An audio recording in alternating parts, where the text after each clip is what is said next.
শুভ বিকেল বন্ধুরা, আমি সুস্মিতা। আমার একটি ব্লগে আপনাদের স্বাগত। সবাই কন্টিনিউ দেখতে থাকুন, আশা করি ভালো লাগবে। অনেক দিন পরে বড় ভিডিও দিচ্ছি, সবাই একটু কমেন্ট করে জানাবেন কেমন হয়েছে।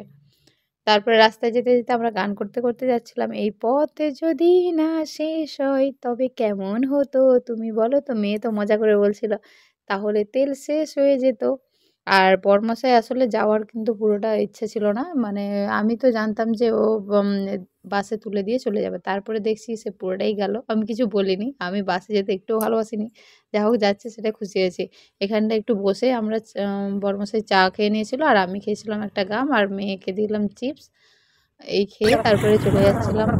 এই যে এখানে হচ্ছে কেশপুর। কেশপুরে এই সুন্দর মন্দিরটা খুব সুন্দর লাগে, অপূর্ব সুন্দর। তারপরে এই যে নারাজলের কলেজটা পার হচ্ছি, কলেজটা কত সুন্দর করে দিয়েছে দেখুন। আগে রং ছিল না, কিছুই ছিল না সেরকম, এখন সব কিছু চেঞ্জ হয়ে গেছে নারাজলের। রাস্তা বড় হয়েছে, অনেক কিছু পরিবর্তন হচ্ছে। তারপর নারাজলে এসে এক্ষুনি দাঁড়িয়ে মিষ্টি নেব, একটু মিষ্টি নিয়ে আবার চলে যাব। তারপরে এখানে এই যে ঘাটপাড়টা পার হয়ে গেলাম, পার হয়ে যাওয়ার পরে বড়মশাইকেও বললাম একটা নাইটি নেবো। এই যে দোকানে নাইটি নিলাম, বাজার পার হয়েছে আবার গ্রামের দোকানে, মানে আমার ঘরের সামনের দোকানে একটা নাইটি নিয়ে চলে এলাম। এসেই আবার রান্নার কাছে বসে গেছি। একটু হাত মুখ ধুয়ে নিয়েছিলাম। মাকে বলছিলাম উনুন ছাড়ো, উনুনেই আগে রান্না করব। আমি কিন্তু গ্যাসে রান্না করব না, গ্যাসে ঠান্ডা লাগবে, উনুনে একটু গরমও লাগবে, গাটা ভালো লাগবে। দিয়ে আমি রান্না করছিলাম। বড়মশাই আমি না রান্না করলে খাবে না বলছিল, তাই আমি রান্না করছিলাম। তারপরে রান্না করে আবার এখানে পরের দিন সকালে রাত কাটিয়ে নেওয়ার পরে ভোরবেলায় বেরিয়ে পড়েছি। বড়মশাই চলে গেছে ভোরেই, আর আমি বেরিয়ে পড়েছি এই যে চারদিকটা দেখার জন্য। এই যে বাঁধের দিকে হাঁটতে হাঁটতে যাচ্ছিলাম, কত কুয়াশা! সকালে না এত ভোরে কুয়াশা ছিল না, চারদিকে দেখা যাচ্ছিল না, একদম টপ টপ করে বৃষ্টি পড়ছিল।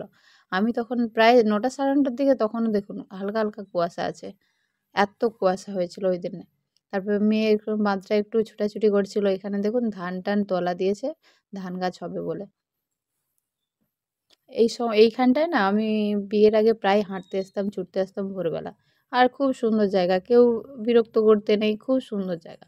তারপরে ছুটে ছুটে যাচ্ছিলাম, মেয়ের একটু বাথরুম পেয়ে গেছিলো, আর বাচ্চাকে নিয়ে বাইরে ওয়াক করতে যাওয়া মানে মুশকিল। তারপরে এই পুলটা আমার বাবার, এখানে পার হতে মেয়ে ভয় পাচ্ছিল, কিন্তু আমি তো নিজে যাচ্ছিলাম। মেয়ে জিজ্ঞেস করছে তুমি কি করে যাচ্ছ? আমি বলি আমি তো ছোটোবেলা থেকে ওখানে অভ্যস্ত। যে বস্তায় বস্তায় আলু লাগানো হয়েছে, এই যে ঠাকুমার সাথে মজা করছিলাম। ঠাকুমা কত সুন্দর দেখতে, কে কে বিয়ে করবেন বলুন, এরকম মজা করছিলাম। তারপরে দুপুরে রান্না শুরু করে দিলাম, পালং শাক রান্না করছিলাম। এই যে আগের দিনের মাংসটা গরম করে নিয়েছিলাম, পালং শাকটা। তারপরে কি কি রান্না হলো, এই যে মাংসের ঝোল আর পালং শাক, ২-৩ রকমের ভাজা ছিল, পটল ভাজা, কুঁদরি ভাজা, আর ছিল শিম ভাজা।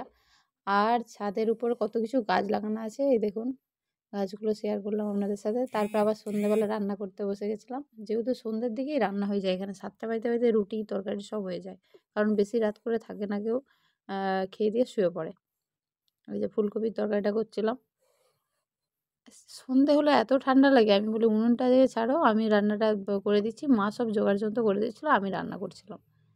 জোগাড় করে দিলে রান্না করতে খুব একটা কষ্ট লাগে না। মেয়ের জন্য করছিল লুচি।